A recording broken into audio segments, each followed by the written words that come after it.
Hi everyone, I'm not Daniel. I want to have a quick GarageBand tutorial, and it's about we're making Afrobeat today.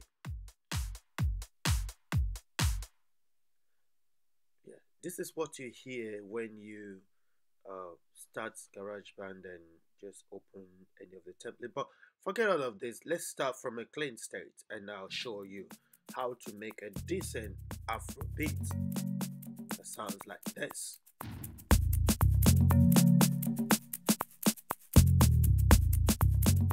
So I'd like you to get up, get a cup of coffee, find yourself a comfortable place, open up your GarageBand. If you've got a Mac, it's all free, and if you got a MIDI controller, get it plugged in. If you don't, you just need to hold Command K, and you have an on-screen keyboard, and you can use um, your your typing keyboard, your QWERTY keyboard as your keyboard. And let me show you. Now, this is my GarageBand, and I'm gonna choose an empty project, new project, and I choose a software instrument. So let's click OK, and yeah, if you don't have your keyboard open, just do Command K, and your keyboard will be open. Then go to the left side and find a software instrument, which is your sound library. For me, I just close that now to tomorrow. So the sound I'm gonna be choosing is electronic drum, or the drum designer.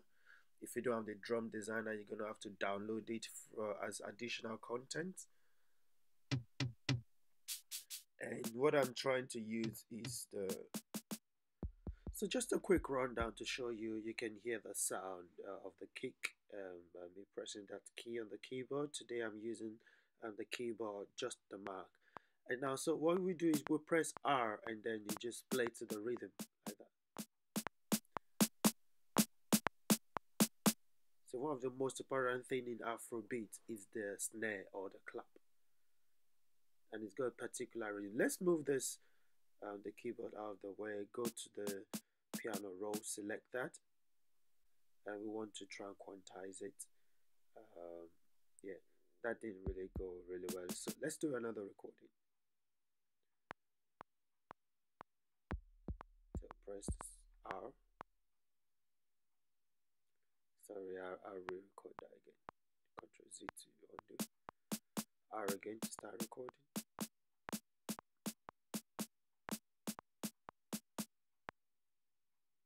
Yeah, I'm playing to the metronome just to keep the rhythm or the tempo.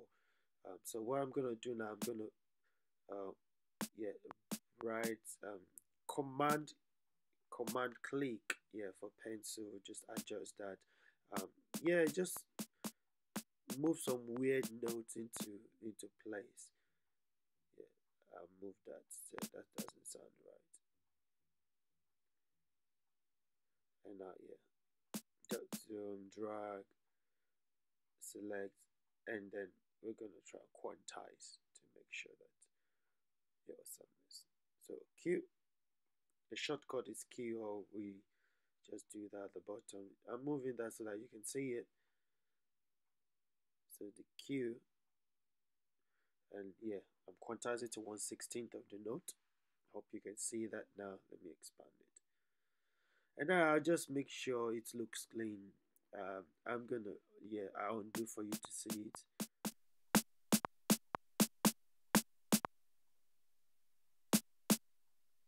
So I select that, so select drag to select, or left click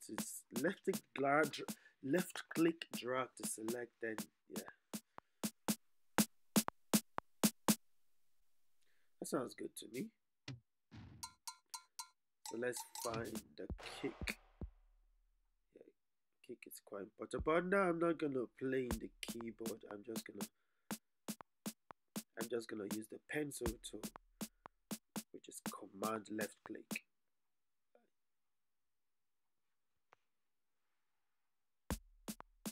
Yeah, I'm gonna move that to to where I want to make sure it sounds nice.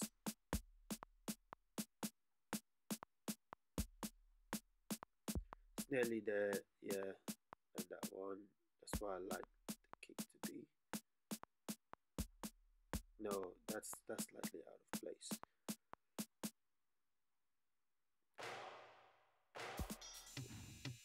Yeah, so like that's for the break beat. I just want,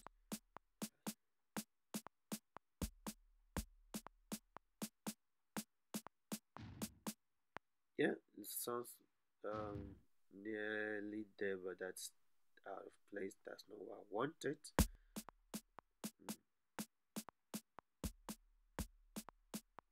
I'm loving this. So nice, so nice.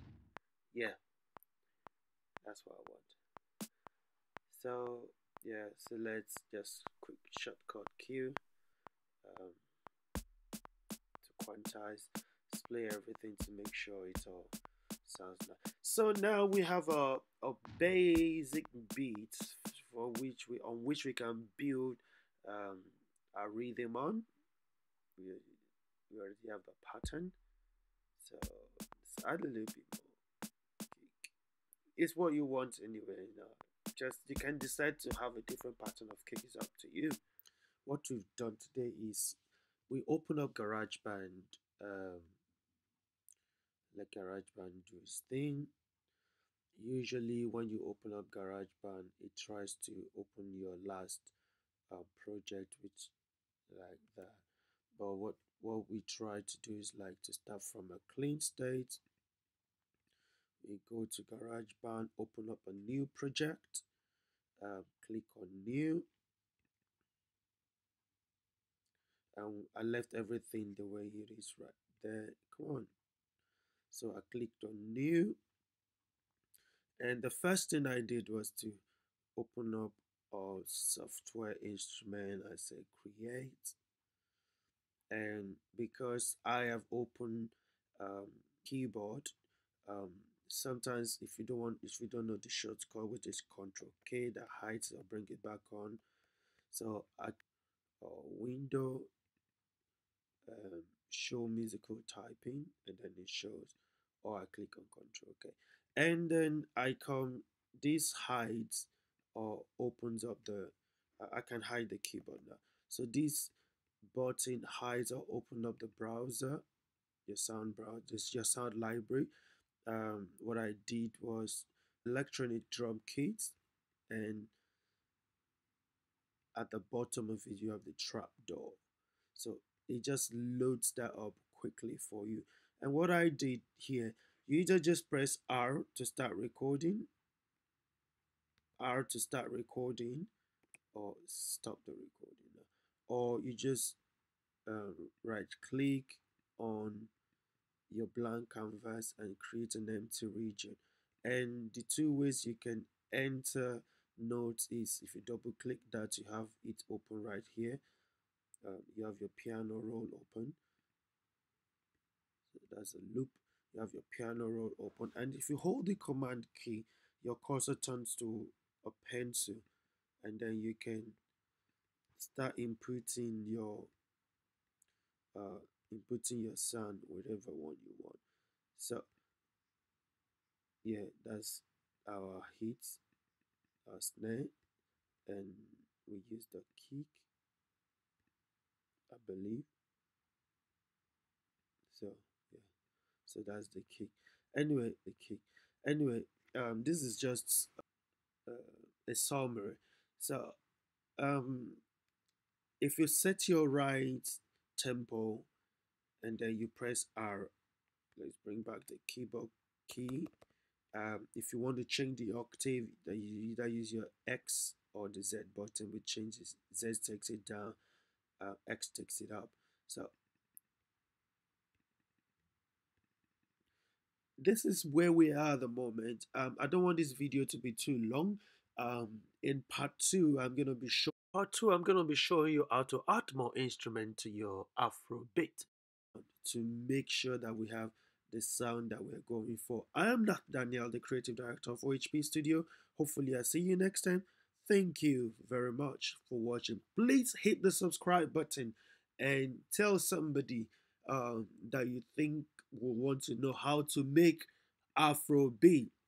But for me, this is Afro kick from Nat Daniel.